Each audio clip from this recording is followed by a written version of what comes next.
Hi, this is Tim with RCNoob.com. I'm back with yet another installation of my SCX10 Overhaul series.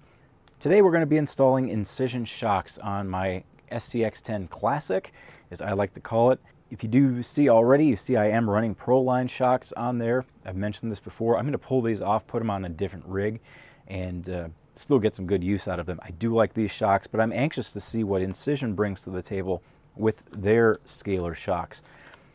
These shocks are already pre-assembled. All I'll have to do is add oil. Like looking through the package, you can see that it does include some additional parts and pieces. That's mounting hardware. And then those are the shocks. These shocks are priced at $49.99 per pair. And again, a big part of this internal overhaul of my SCX10 wouldn't be possible without the help from the folks at A-Main Hobbies. So I do want to thank the folks at A-Main for hooking me up with these parts and pieces. So we're going to go ahead and get these installed onto my rig. As I mentioned earlier, the shocks that we're going to be installing are pre-assembled, so all I have to do is add oil.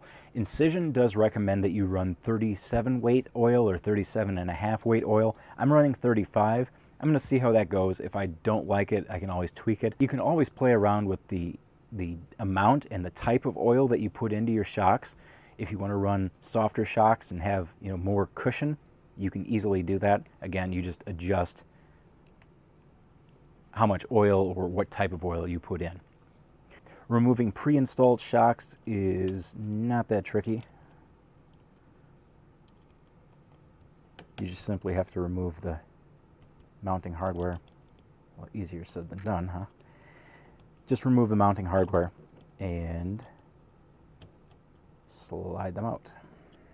Just to give you a real quick comparison, this is the new Incision shock that we're going to be installing. And here's the Pro-Line shock, if you're a fan of one over the other. I might be fans of both of these at some point. I've gotten quite a bit of use out of these Pro-Line shocks. I'm really excited to see what these Incision shocks do, however. Now, the Incision shocks do allow for adjustments thanks to these two screw dials up here. So you can adjust how much tension you're putting on your spring. And that's a fairly common adjustment point on a lot of shocks. Even the stock shocks off of the SCX10 included this type of a setup, although it was plastic. Okay, got one shock installed. We're not going to go through too many of the basics. It's a very simple process. So you saw the hardware that I took off. Simply reattach that and you've got the shock installed. I did find that removing the shock cap was a little bit difficult. So if you take a rubber band, wrap it around the shock body, pinch it as tight as you can, and then using a driver, hex driver for extra leverage, you can wrench on this a little bit and get it to pop off. Otherwise, you're going to want to be careful that you don't screw down these adjustment screws too far, like I might have done, to where they are stuck. So I'm going to have to wrench on those a little bit to get those freed up as well. Otherwise, installment was very easy. The one thing that you'll have to grab off the parts tree, unless you're pulling these off of another shock set, are these little eyelets right here. Those are going to go through this top part. So when I put it up on the opposite end, it's going to go through there. And then there is a little nylon spacer on the SCX10 that goes in between this shock mount and the shock cap. So make sure you don't lose that. Otherwise, installation was very easy. When you add your shock oil, you're going to want to bleed the oil out. Make sure you don't have a lot of air in there. Make sure you don't fill them up too full. I did have mine filled up a little too full to start off with, and it greatly reduced the amount of shock travel that I had. So again, you can play around with this a little bit. You can put as much or as little oil in as you want. You can play around with the oil weights. It's really all up to you, and then ultimately you'll have some adjustability through the shock itself. I like the way these look. I think they look really sharp. I'm going to work on getting the rest of these installed.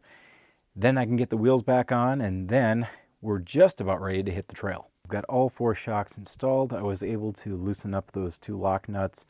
Another little tip, if you have some foam laying around, perhaps for some scale camping bags or sleeping pads or something like that, try that out to get some additional grip if you're having trouble either loosening up these caps or loosening up another part on those shocks. All four shocks were a little bit tough to unscrew the caps on. And I actually found that this foam worked a little bit better than rubber band. I've got everything done now internally for the most part. I may do an ESC swap at some point in time as well. I had received a comment and a suggestion to switch from the stock, I think it's the AE2 ESC to the AE5, which I'm familiar with. I have that on my bomber. So we'll see about that. I'm mulling that idea over right now. But we've got the Incision shocks installed. Again, those are $49.99 per set. You can find them at A-Main Hobbies. I'll include a link in the description below. As you can see, my rig is just about ready to hit the trail, so I am going to do a few more finishing touches. I need to, again, finish my design for my bumper, get that installed. I do have a back bumper on there. I may take that off, redesign one myself, but we are about 99% done on my SCX10 overhaul. I'm really excited to get this thing out on the trail. If you liked the video, please give it a thumbs up. If you have not yet subscribed to the RC Noob YouTube channel, please go ahead and do that. To find more information on this vehicle, on all the upgrades that I've done to it, and just RC in general, head to rcnoob.com and you'll find articles, reviews, news, videos, podcasts, everything. I love the hobby and I want to share as much information as I can with all of you. So until next time, keep your batteries charged up, keep your nitro topped off, and we will talk with you later.